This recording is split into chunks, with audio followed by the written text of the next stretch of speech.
remote Ai Lao Shan Mountains in Yunnan is the home of the Yiche. They are also a branch of the Han people. The Yiche women's traditional costume is quite unusual. It is made up of a pair of shorts with a front opening blouse which leaves the right breast exposed. It's their everyday clothing, and it's not considered indecent.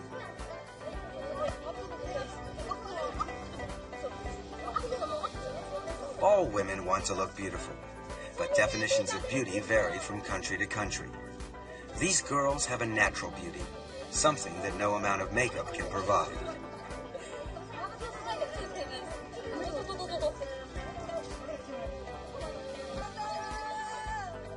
The Yiche have a special festival called Liang Hala, when young men look for a lover.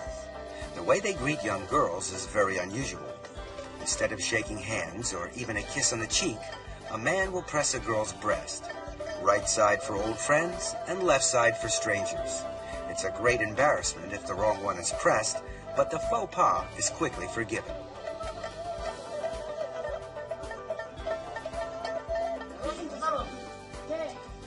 When a boy meets a girl outside, he will often invite her to a party. The number of boys is always the same as the number of girls, and they sit alternately in a circle.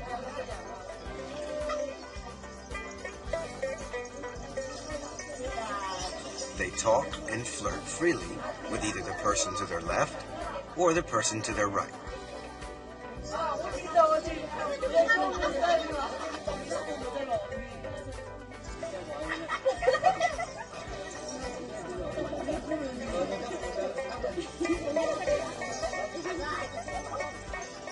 At first, they're shy and feel a little awkward. But after some wine, the ice breaks and everybody feels at home. By the time the meal ends, everyone is in high spirits.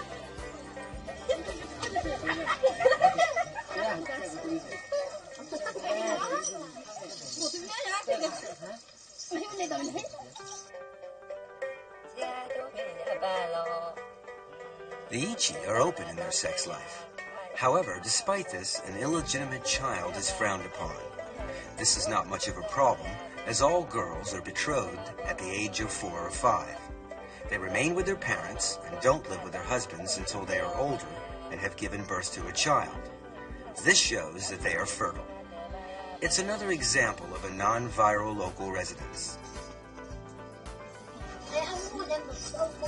A bridal party readies itself for the big event. The smartly dressed girls here are only the bridesmaids.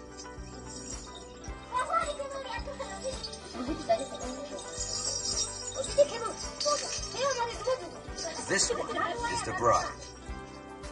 Before she leaves, her mother gives her a duck and an egg to carry, symbolizing her fecundity.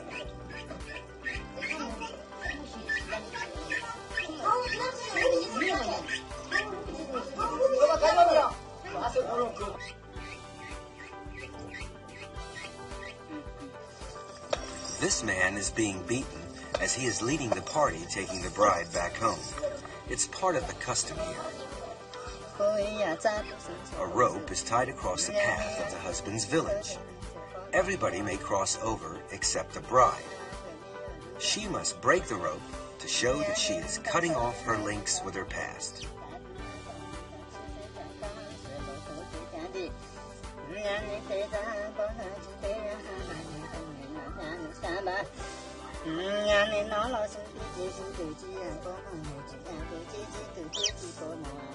On arrival, the egg is put on the stove, and the bride will share a bowl of uncooked rice with her new husband.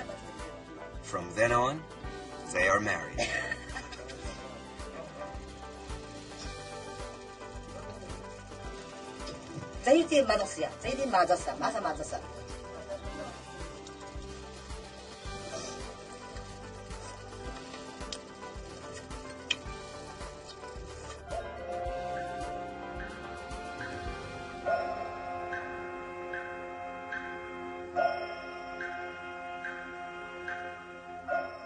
Most women in the tribal minorities are good at embroidery.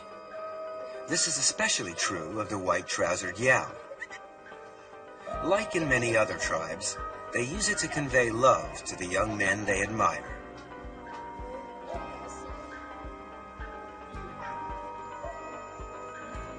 When they are in their teens, their parents build a cabin for them.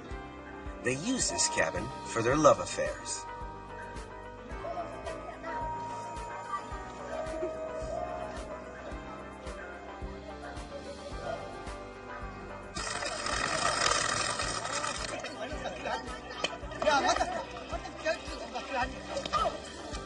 Contrary to what you may think, the long-haired youngsters playing here are all boys. The short-haired spectators are girls. Girls have their heads shaved from birth and remain bald until they start their social life. These novices still sport a short haircut.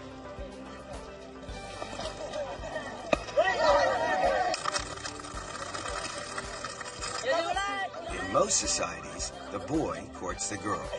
But here it's the opposite. To show her interest, a girl will pull the boy's belt. If the boy isn't interested, he will ignore her and walk away. If he is, he must still show reluctance to take up the girl's offer. Otherwise, he is considered shameless and not a decent young man.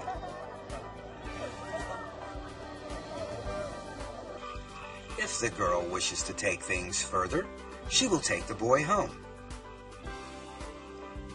Some boys prove to be more shy than others.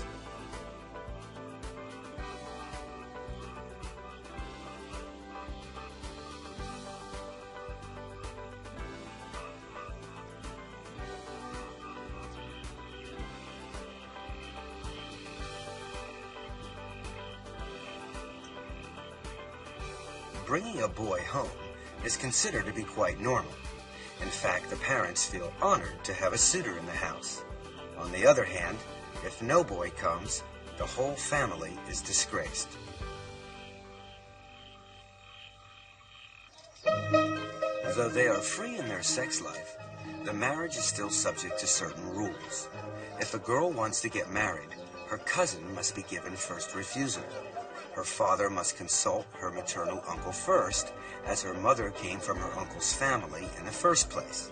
It is thought only natural that the daughter should be offered in return. The offer is made in a roundabout way. The father asks, "The vegetable on my farm is mature. Would you like it?" The uncle replies, "It's good, but no thank you." This answer will make things easier. The girl is now free to marry the boy of her choice. Under an arrangement between the father and the uncle, 2/3 of the betrothal gifts will go to the uncle in recognition of his consent. Marrying a cousin is a form of intermarriage referred to by anthropologists as secondary blood tie marriage.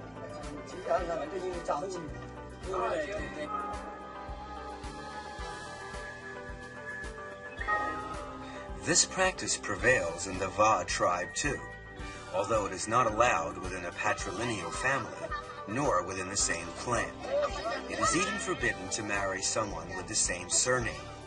If this code is violated, it is considered incest and regarded as an offense. As a punishment, the couple must buy a cow and slaughter it. The cow's head is cut off and put on top of the couple's heads to show repentance for this transgression.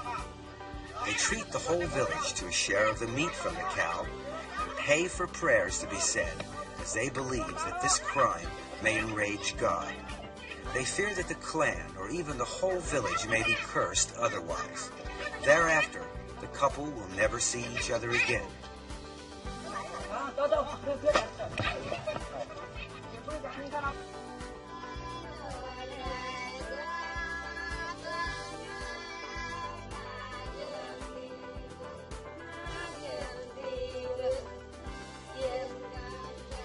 The Va live in the mountainous region of Yunnan. The whole area is a veritable Shangri-La. They lead a simple and primitive lifestyle, and all labor is done by hand.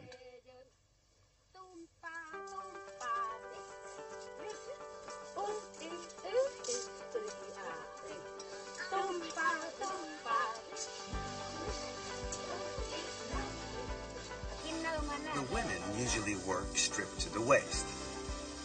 Bamboo is put to a wide range of uses, for constructing houses, carrying water, drying the crops, and storing grain.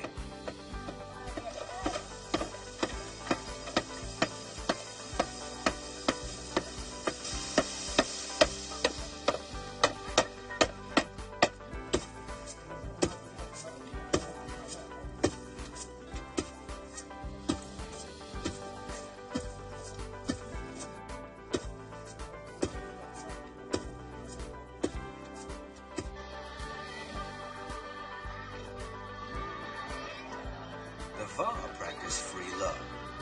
Quite often, young men will go out at night to drop in on their girlfriends. Sometimes they will go in twos and threes, or even in a large group.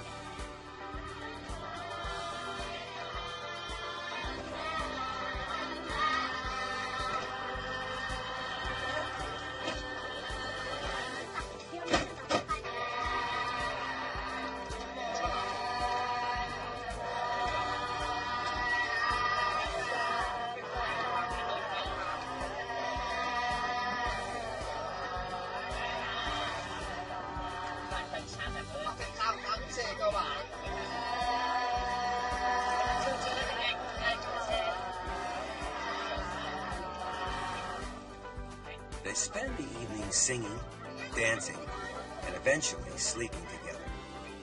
Sleeping together is a sure way of having pleasant dreams, an important part of a good night's rest.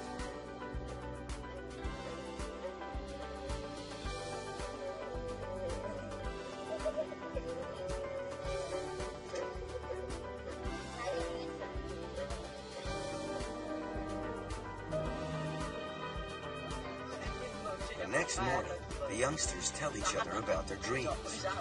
If one dreams of trees or bamboo, it means good luck. A tree being pulled down or a man falling is a bad omen. In this way, they try to read each other's thoughts. If the couple get on well, the relationship will continue. If not, they can always break it off and blame it on the bad dreams.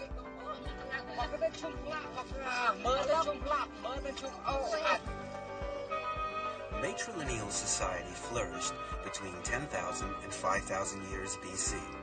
At first, people practiced group marriage, but slowly this evolved into polygamy. One example of polygamy is visiting marriage. This is practiced by the Moshu people of Yongning. This is a typical Moshu house. It shows the status of the Moshu woman. Women live upstairs, each having their own room. The rest of the house downstairs is occupied by the old folks and the young children. Adult males have no place in the home and are obliged to stay with their girlfriends at night. Those unlucky enough not to have girlfriends must rough it with the animals.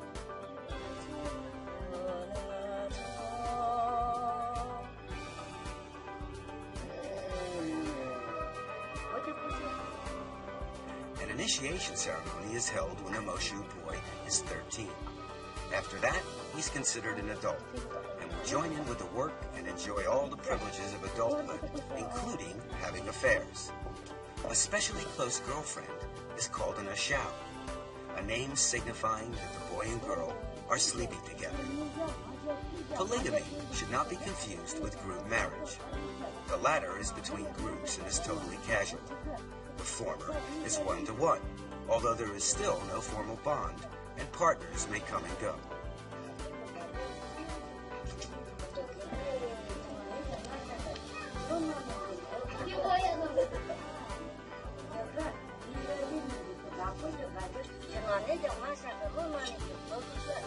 After the ceremony, this young Moshu boy will be an adult. He is ready to take his first ashao.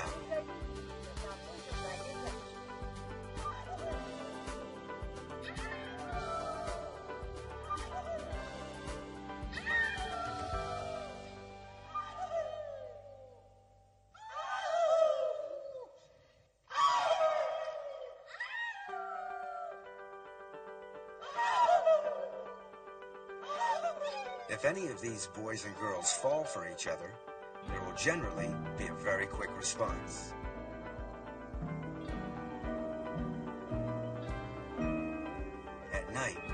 young boy goes to the house of his new Ashao.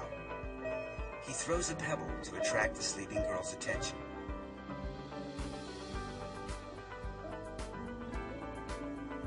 The girl comes down and invites him upstairs.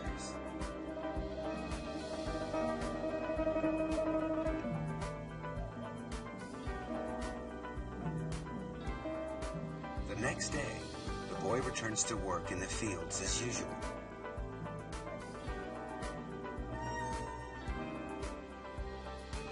If he fails to come back the next night, then the affair is over. Likewise, if the boy returns and the girl refuses to open the door, the affair is over.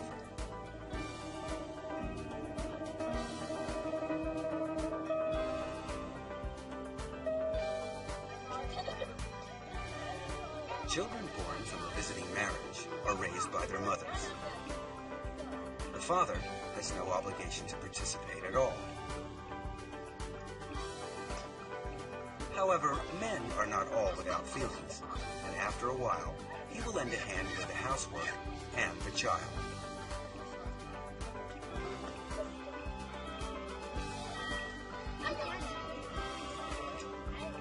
In the end, most couples will live together when they reach a certain age.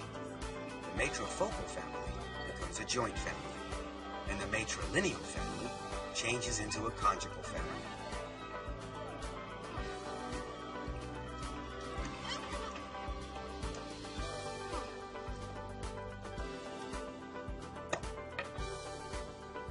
Visiting marriages have no rights, but for the Zhuans in Qinghai, it's quite different. A lama blesses the girl first. This ceremony is for marriageable girls and is an ancient tradition for these people. Girls are free to select their mate.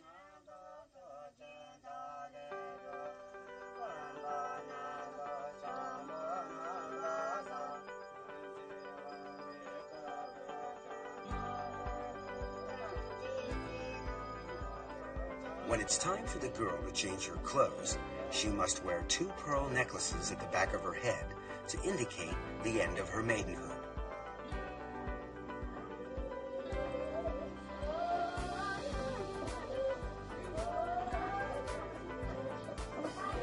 Female relatives congregate around her.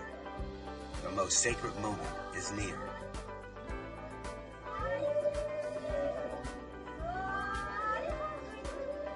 The closer they come, the lower the bride must hold her head. It's a religious ceremony called Dai Tian Tao, or marriage to the god.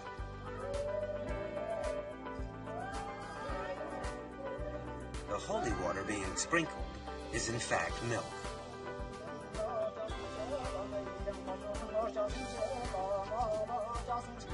During the prayers, the bride's face is washed with holy water.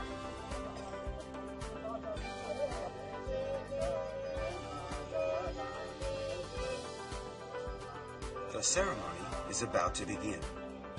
Strangely enough, there is no groom present at this wedding. Dai Tian Tao is a wedding for a single person who has no spouse-to-be. This girl is being married to God, represented here by the Lord Buddha.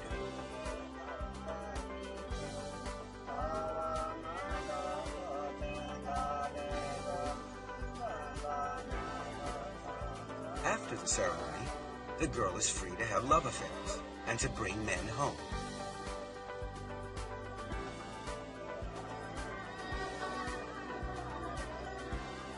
All the villagers attend the ceremony and dance and sing to celebrate her wedding.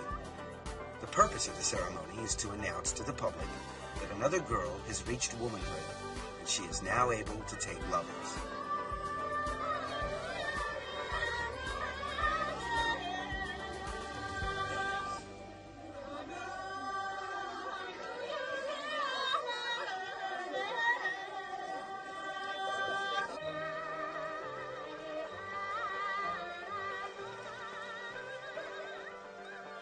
Now that she is married, she may indulge in the activity of Jiao Sang, having love affairs.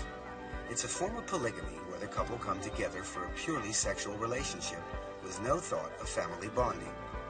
There is no right of exclusive access either. Each partner may come and go freely.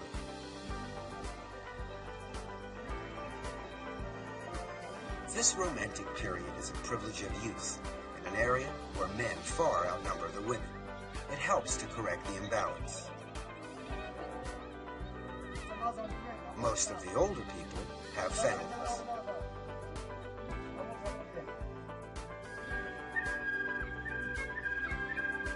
The Miao tribe are a larger minority. They regard themselves as descendants of Qi Yuan and are scattered around the southwest mountainous areas of China.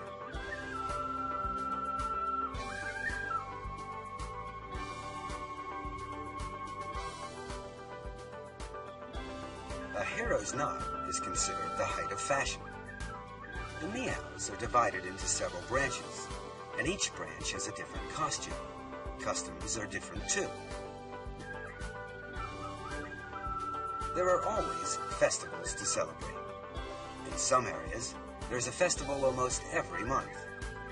And at these times, the Miao girls are especially busy. They dress up in traditional costume for the event. They don't get dressed at home, but bring along their costume to the festival where their mothers dress them in public. Everything of value is worn. Silver ornaments show off their wealth, whilst the intricate dresses are a witness to their handiwork. A pierced ear with a large hole is considered prestigious and is meant to attract admirers.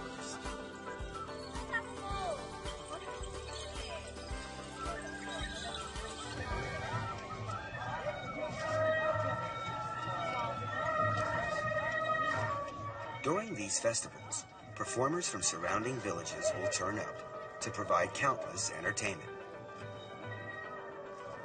Today is the 8th of April festival.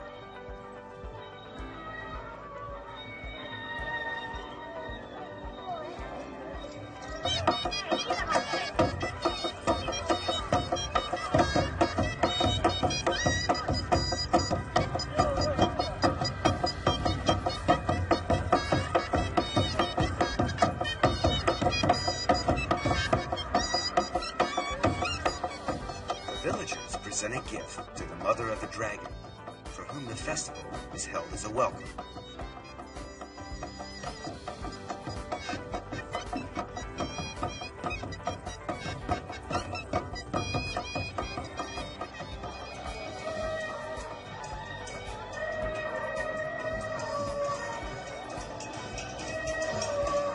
Like the Han people, Miao race dragon boats at the annual Dragon Boat Festival. The Miao legend surrounding this festival is identical to Han legend, except that they maintain Qi Yuan was a Miao. Hunan is the Miao place of origin, and there are indeed historical records of a Miao army, so their legend is not based on fantasy.